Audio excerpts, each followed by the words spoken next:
While the Virgin New Adventures stopped doing labeled miniseries like Time Worm and Cat's Cradle, they would still occasionally have some storylines that spanned multiple books. They're called the cycles. The alternate history cycle, the psi-powers cycle. These are moments where everyone got together, decided on a plan, and executed it. But there's another cycle. One that was not planned, but retroactively made one when people recognized a pattern. There are 6 books between Love and War and today's book, and all of them take place during a 400-year period when humanity was spreading out across the stars, setting up colonies, going to war with aliens, and just trying to figure out what it means to be human when you no longer need to be associated with the Earth. This would become known as the Future History Cycle. And just because it's an accidental cycle doesn't mean it doesn't have something to say. This is Lucifer Rising by Andy Lane and Jim Mortimore.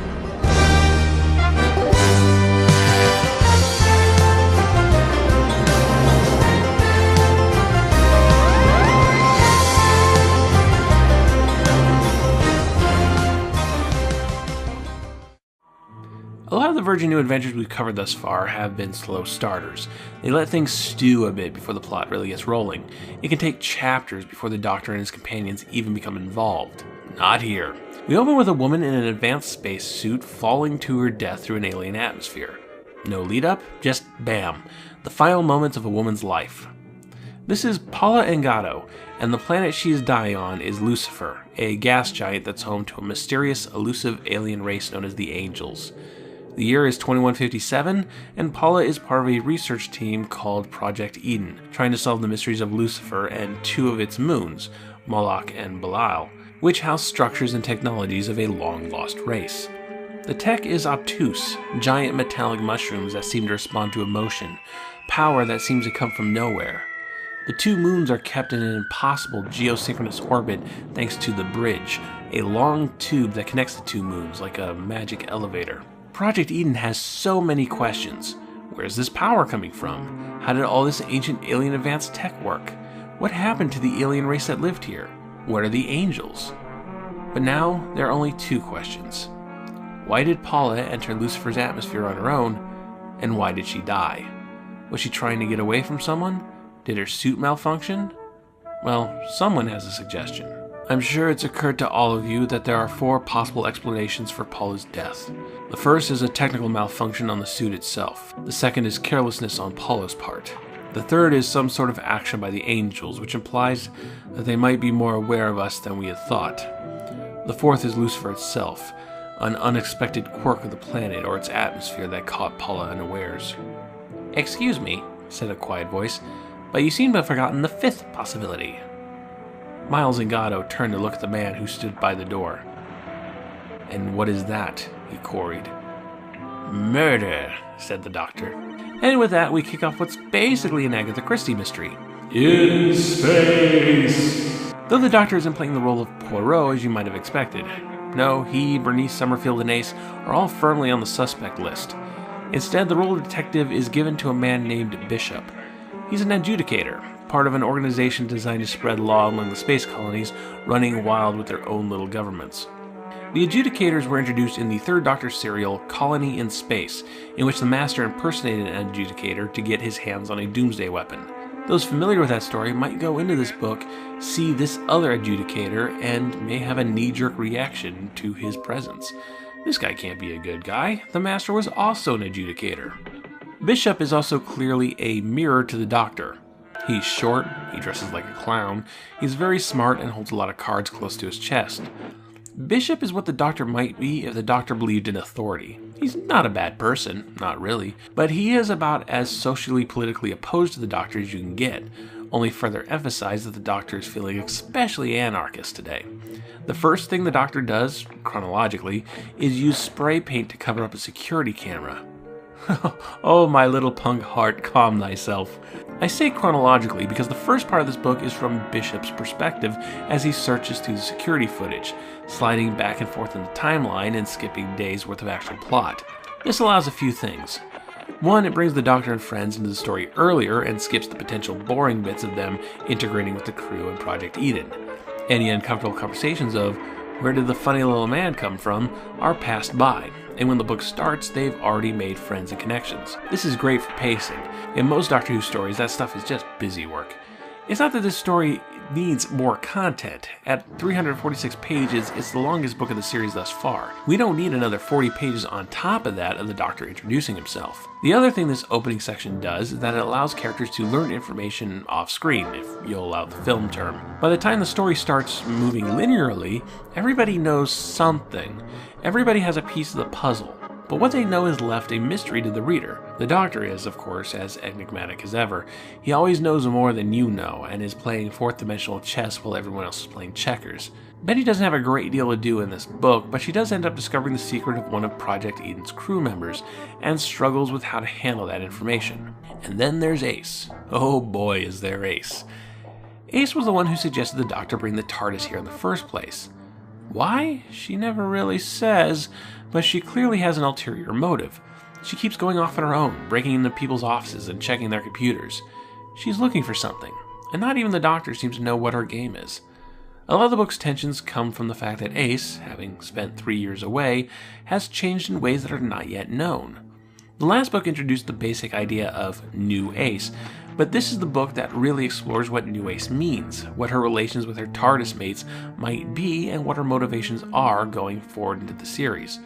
As such, the reveal of Ace's reasons for being here is as big of a deal as the reveal of who the killer is. I won't spoil the murder mystery, but let's go ahead and take a deep dive into New Ace's character. Bernice frowned. It was the war, wasn't it? Ace stared blankly at the wall, avoiding Bernice's gaze. Take a girl, any girl, Bernice continued. Young, disillusioned, no dependents. Train her up, give her a smart suit and a big gun. It figures. You were scared at first. Who wouldn't be? But killing Daleks brought its own comfort, and after a while you realized you were going to be fine. Ace whirled to face Bernice, and the archaeologist recoiled from the raw ferocity in her gaze. Yeah, well, so what? She snarled. If anyone deserved to die, it was those metal bastards. If you could have seen what they did to women like you and me, what they did to families, to children. But you enjoyed killing them. I got confused. Killing Daleks should have felt good, but it didn't. I drilled a hole through the motive units of a special weapons Dalek once. It couldn't move, couldn't kill me, couldn't do anything. I'd used up my last charge on this hammer pulse, and I wanted to see if I could steal the thing's energy banks from my own systems. You know what it did? It talked to me. It sat there helplessly while I stripped out its power systems, and it begged me to kill it. God! Both sides were smashing 7 kinds of hell out of each other, and it's telling me it wants to die. I just watched it vaporize a Red Crescent ship full of children, and I could smell them burning there in the darkness, and God help me! I pitied the thing. I just stood there, listening to it crying into the night, until its power ran down. Back when Doctor Who was still on television, Ace was a child. More specifically, a child on a children's program. Okay, all ages program for anyone who isn't comfortable saying they like kids shows.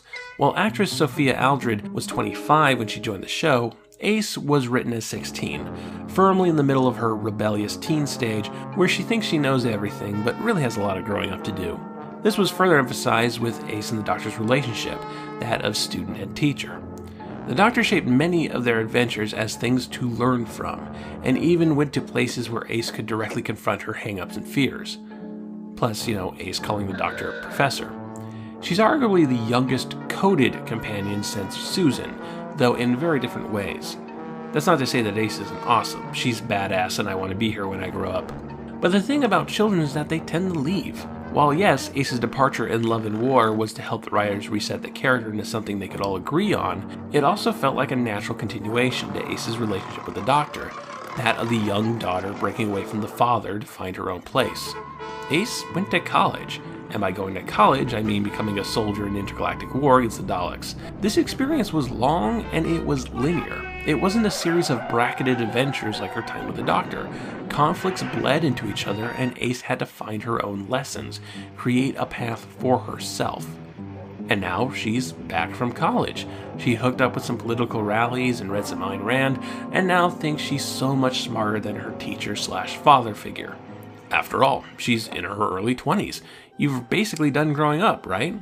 She's moved back into the basement, and now there's tension between daughter and dad. And then there was the war itself. The war has made Ace tough. The war taught Ace how to use violence in creative ways to solve her problems. The war taught her to be clever. But what the war did not teach her was to find meaning in her new life. Now, the Virgin New Adventures didn't really dabble that much into post-traumatic stress disorder. This isn't Ace with PTSD, but rather an Ace who learned to survive in a high-tech, roughneck soldier environment, gaining a lot of skills with very limited application. She is good with a gun. She is great with a gun. It's been a while since she's had to flex her people skills. I've seen New Ace framed as the gritty reboot of Ace, which I don't think is entirely fair. Ace's character is not new to Doctor Who. We've seen it plenty of times. The thing is, we've seen it plenty of times with the one-off Space Marines whom the Doctor often scoffs at, often talks down to. We've not seen that kind of character as a companion before.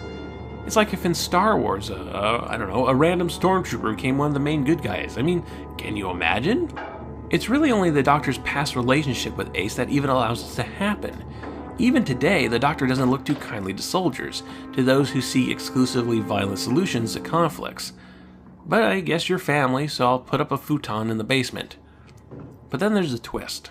Well, one of about a half a dozen twists this book gives us. Ace has a secret motive in bringing the Doctor to Lucifer. In the 26th century, 300 or so years after the events of this book, Ace was given an offer from the Interplanetary Mining Corporation, or IMC, a company also introduced in Colony in Space. Oh, Ace, I think I see it all. It's IMC, isn't it? IMC from the 26th century, 300 years in the future. They've sent you back on an intelligence mission. That would explain why you stole Bannon's notes, why you were trying to tie into the neural net. The Doctor lifted one hand to his brow. An expression of immense tiredness seemed to settle on his face. Is that it, Ace? Have you used me to affect the outcome of future events? Events like the Dalek Wars? Ace smiled contemptuously. It's a horrible feeling, isn't it? Knowing you've been used. The Doctor wrung his hands in frustration. Ace, I can't believe this is you talking. Not after all we've been through. All I've taught you. All you've taught me? Like how easy it is to be manipulated? You mean used? Just as... Ace gestured to her sidearm. Just as I'd use this gun? Like a good little soldier, blindly obeying orders that mean the death of her friends. Ace took a step forward and leveled the gun. It was you that maneuvered me in a space fleet, remember? She smiled bitterly. Well, IMC paid a lot of good money in the space fleet. All the big corporations did. After all, they didn't want the Daleks to win, any more than the rest of us did.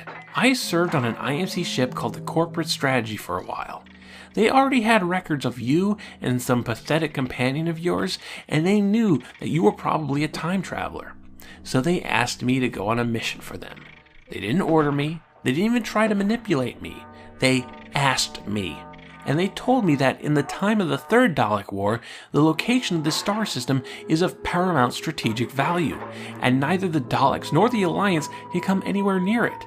There's some kind of total exclusion zone around it, a force field or something. It started up just after the collapse of Project Eden. IMC wanted to know why, and whether there was any way around it. So they said, if you ever came back for me, I should go with you, and try to persuade you to take me to Lucifer about this time, and then try to get the information back to them. How about some fun trivia? If Classic Who had gone on for one more season, the plan for Ace's departure was for her to join the academies on Gallifrey to become a Time Lord, her education with the Doctor resulting in her not just being a companion, but a peer. In a lot of ways, this feels like the Mirror Universe version of that. Ace has become the Doctor's peer, but in a manner of opposition, in a manner of antagonism. I do get why some people don't like New Ace, but I don't think she's a thoughtless creation. Her character evolution feels natural, and her conflict with the Doctor, of being a harsher companion who doesn't always see eye to eye with the Doctor, is unique and challenging enough to be worthwhile. And I'm glad the writers were up to the challenge. Ace is a bitch to write for, literally and metaphorically. She isn't a real character anymore. What she's been through is enough to drive any normal human being mad. We just have to do the best we can. Well, okay, I'm glad Jim Mortimer was up to the task. So this is our first book with two authors.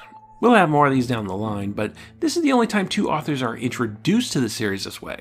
Since both Andy Lane and Jim Mortimer wrote books by themselves later in the series, I'm going to save the actual biographies for those entries and just focus on their writing partnership here. I'm not sure how the two met, but both were active in the fanzine community. Both submitted stories to the official fanzine of the Doctor Who Appreciation Society, Cosmic Mask, and perhaps that's where they fell into each other's orbits. And from here, well, I can just build a story out of interview stuff. Well, we didn't. He wrote it all. I put the punctuation in. I'll be the serious one. Sorry. We sort of fell into it by accident. We were just sitting in the pub one night, and it's obviously the thing that all fans of Doctor Who have always wanted to do is write the novel and get paid for it as well. The main thing is write the novel. We were just sitting there having a couple of pints, and Jim said, "Why not write a Doctor Who book?" So I said, "Yeah, okay." And 2 years later, we'd actually written it. It's quite amazing. Jim Mortimer and I decided that if Paul Cornell could sell a Doctor Who book, then we could.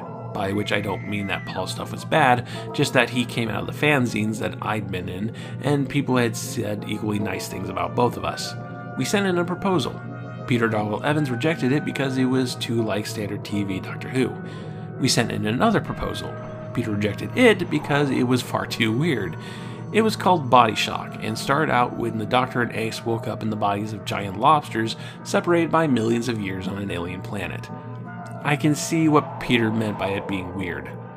Then Peter telephoned Jim and said, "Jim, the first proposal you wrote, I've been thinking about it, and I'd like to give it a go." I spend 3 weeks writing something, I think it's brilliant, I send it to him, he tells me it's terrible. And then I rewrite it. And I take out all the bits easier, put my bits in, send it back to him. And I say it's terrible. And then, when we finally got to the point where no matter how hard we try, we can't tell each other it's terrible anymore, or argue about it. We put that chapter aside and we do the next one. And then we send it to Peter and he tells us it's terrible. This is absolutely true. We wrote alternate chapters and then rewrote each other's chapters, and I think it was a complete... All the true bits have no sunglasses. Andy did most of the hard science. I did most of the symbology, American Indian stuff and history. Andy did a lot of the imagery himself, but it's different to mine, and you can tell if you read it which bits he wrote and which bits I wrote. I actually think it meshed together pretty well in the end, because we ended up rewriting each other's chapters to be more like how we would have done it if we had done them, which I guess is a good thing to do, but it destroys a bit of the uniqueness in the writer's skills. It actually homogenizes the chapters to a point where the whole thing looks like it's been a consistent and well thought out, which of course it wasn't.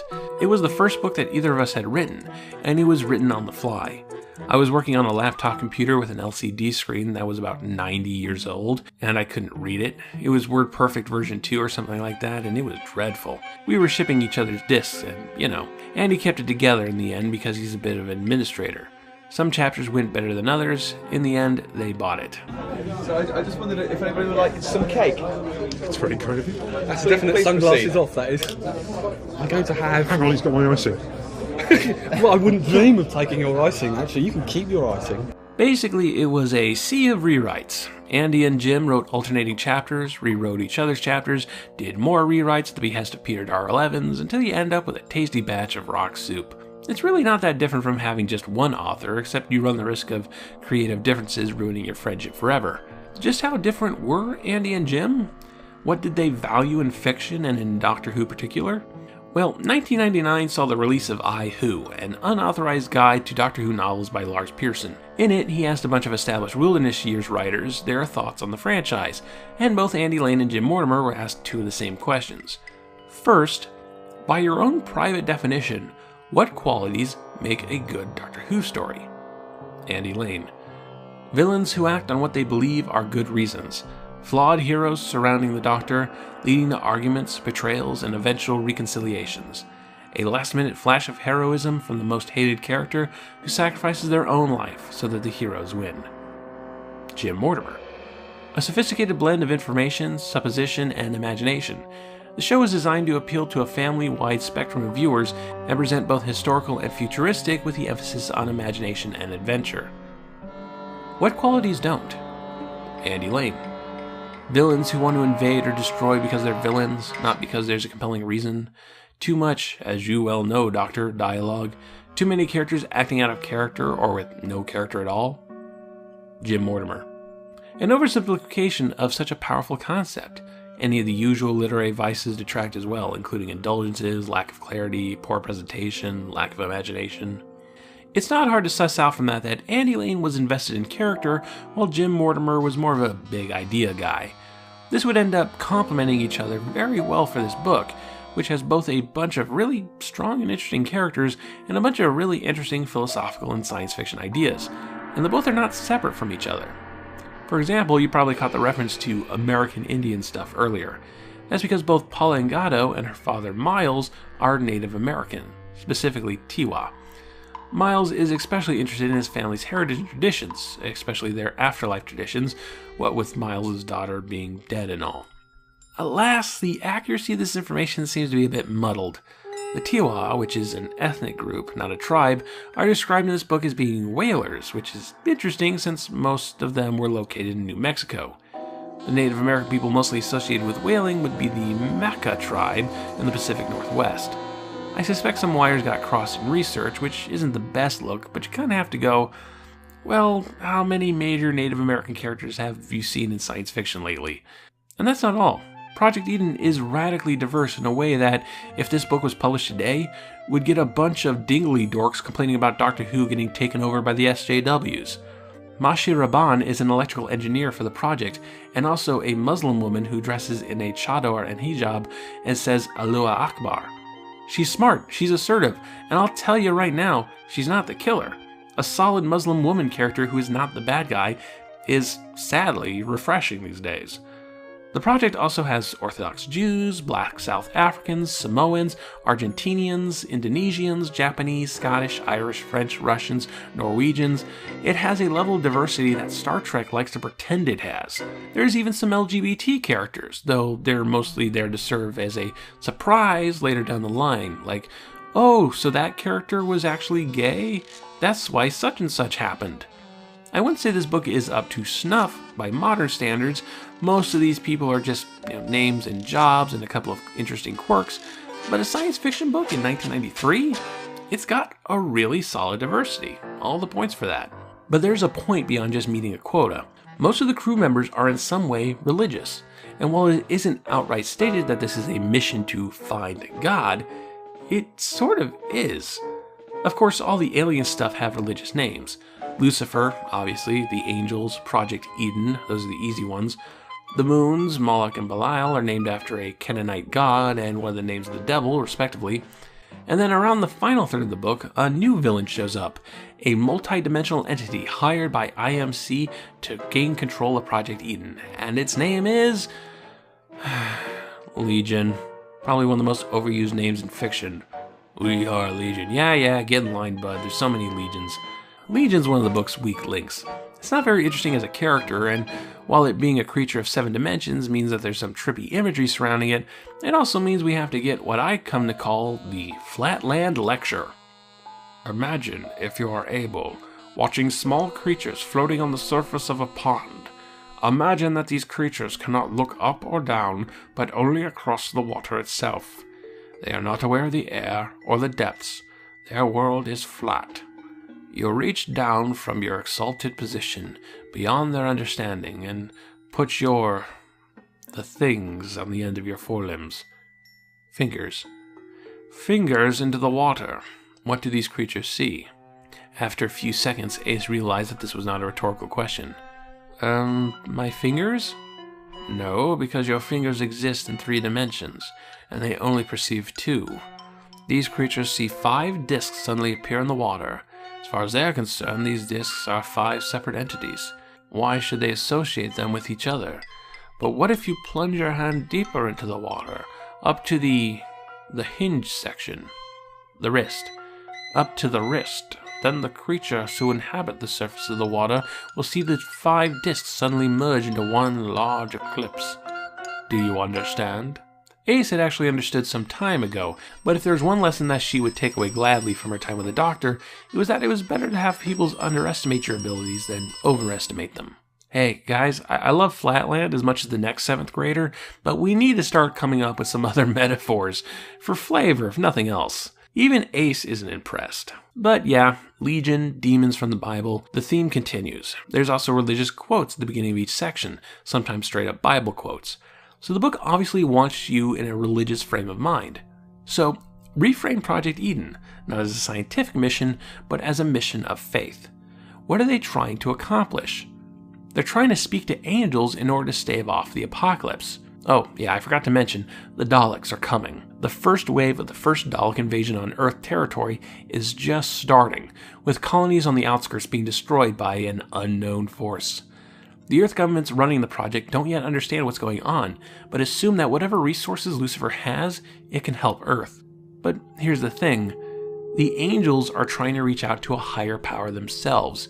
They actually want the IMC here, because the IMC has tech that can make artificial black holes. The angels want the singularities inside. Like I asked before, Ace said, why do the angels want the singularities? The Doctor sighed. Is it important, Ace? It might be. The angels can rewrite space and time the way they want, but... His voice trailed off as he realized what he was saying. But singularities are beyond their grasp. Space and time don't exist inside singularities. They worship them. They think that's where their God lives. The angels are in search of a higher power, just as the crew of Project Eden are, and they think their answers lie in each other. The humans tried to find God in the angels' advanced technology. The angels tried to find God in ours. In the end, nobody finds God. And perhaps that is for the best. It's not that God does or does not exist. It's that whether or not they exist, we must still take responsibility to try and improve our existence with our own hands. As I said at the beginning, this book marks the end of an unofficial 6-book set known by fans as the Future History Cycle. While this was never planned, it does nonetheless suggest an idea. Basically, what will we become in the future? The first book in the cycle asks the question, will we be a people of love or war? For the next 4 books, the answer is pretty firmly war. They're not very positive about humanity. Transit shows humanity as second verse same as the first, with an exploited working class and loads of street-level violence despite the advancements in technology.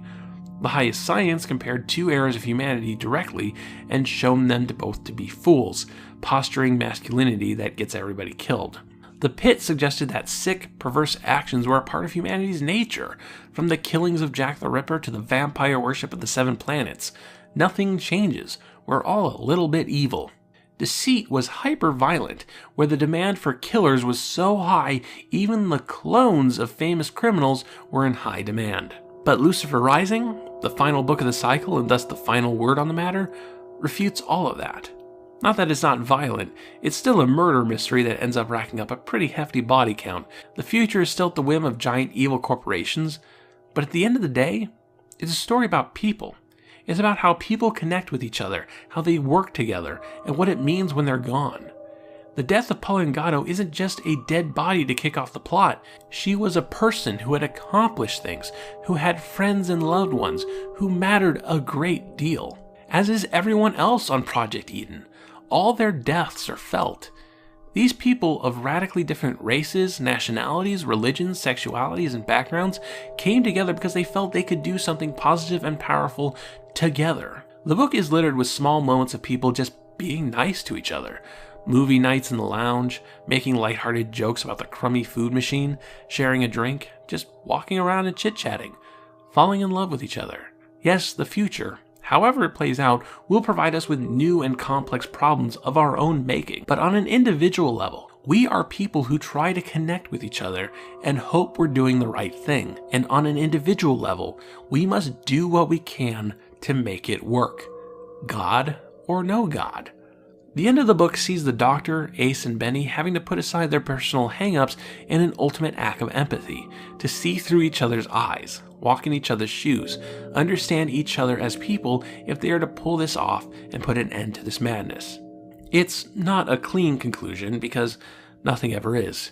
People have still done wrong, and not all the wrongdoers are brought to justice. The Dalek invasion is still coming. But we end with something that's been sorely missing in the Future History Cycle, something we all need, now more than ever. We end with a moment of hope that humanity is worth saving and capable of saving itself. I really love this book, which is actually something worth saying. Unlike something like Love and War, which is more or less universally praised, Lucifer Rising gets a bit of a mixed reception. I can get behind some of the common criticisms. The final third of the book gets a bit too busy, introduces a lot of new elements and characters that can be difficult to keep track of, and Legion is kind of a dud as far as powerful alien entity villains go. Maybe one more pass at editing on top of the 1,000 other passes of editing, but I think the good stuff is still so strong as to make the less than good stuff kind of float away in my mind. I don't agree that this book is too dependent on references to previous stories. Yes, it is built on the foundation set by Colony in Space, but you don't need to have seen a second of that story to get what's going on, who the Adjudicators or the IMC are. The book does a great job introducing them to newcomers. You can totally read this one without having seen a second of Doctor Who on TV, or any of the other books. You might get a bit more out of it if you've been following Ace's character arc, but it is hardly a deal breaker. There's just so much here to talk about, guys. This is one of those books I could have done a 2-hour video on, easily. I didn't talk about the book's use of morphic fields. I didn't talk about who the killer when the murder mystery actually was and what it meant. I didn't talk about the illustrations. Holy crap, guys, this book has illustrations, and they're pretty good. I didn't talk about the Akira-style body horror, or the scientist's hologram son, or what happens to Polyngado's body, or the funny food robot shenanigans, or the second adjudicator, or the super tense, stupidly well-written action scene on a shattered space elevator. Holy crap, this book is so good, you guys. Maybe if it was written today, I might be a bit more critical of how it fumbles a few balls in terms of representation, but as a book from nearly 25 years ago, it's so go hard or go home about it that I really respect what it tries to do here. In many ways, this book out-Star Trek Star Trek. Will Andy Lane and Jim Mortimore work as well on their own as they do together? Well, we'll just have to wait and see. Next time, the Doctor is tired with the future, so it's off to Haiti in 1915. Voodoo, zombies, colonialism. Yeah, Doctor, this is way more relaxing.